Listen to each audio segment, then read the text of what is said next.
শেখ মুজিবুর রহমানের ৫০তম মৃত্যুবার্ষিকীতে দেশের সর্বস্তরের মানুষ যেমন শোক জানিয়েছেন, তেমনি শোবিজ অঙ্গনের তারকারাও সামাজিক যোগাযোগ মাধ্যমে পোস্ট দিয়েছেন।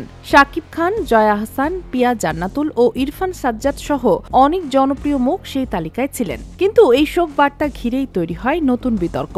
গুঞ্জন ছড়াতে শুরু করে তারকাদের এসব পোস্ট নাকি অর্থের বিনিময়ে দেওয়া হয়েছে। এই দাবিকে আরও বিশ্বাসযোগ্য করে তোলে একটি কথিত ব্যাংক স্টেটমেন্ট, যা দ্রুত ভাইরাল হয়।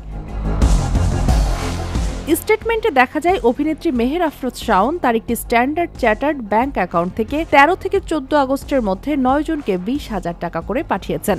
এমনকি কয়েকটি লেনদেনে ৪০০ টাকা অতিরিক্ত পাঠানোর কথাও সেখানে উল্লেখ ছিল। সোশ্যাল মিডিয়ায় দাবি ওঠে এই টাকার বিনিময়ে তারকারা ১৫ই আগস্ট শেখ মুজিবকে নিয়ে পোস্ট দিয়েছেন। কিন্তু বিষয়টি আসলে ভুয়া। ফ্যাক্ট চেকিং সংস্থা রিউমার স্ক্যানার বাংলাদেশ তাদের প্রতিবেদনে জানায়, ভাইরাল হওয়া ব্যাংক স্টেটমেন্টটি সম্পূর্ণ জাল। প্রথমত, শাওনের নামে উল্লেখ করা ১৩ ডিজিটের অ্যাকাউন্ট নাম্বারটি ব্যাংকের রেকর্ডে নেই।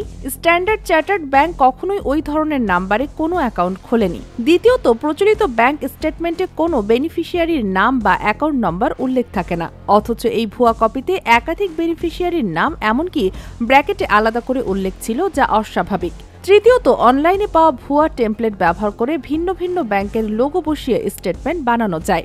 বিশ্লেষণে দেখা গেছে, ভাইরাল হওয়া স্টেটমেন্টটিও আসলে একটি ভুয়া টেমপ্লেটের উপর তৈরি।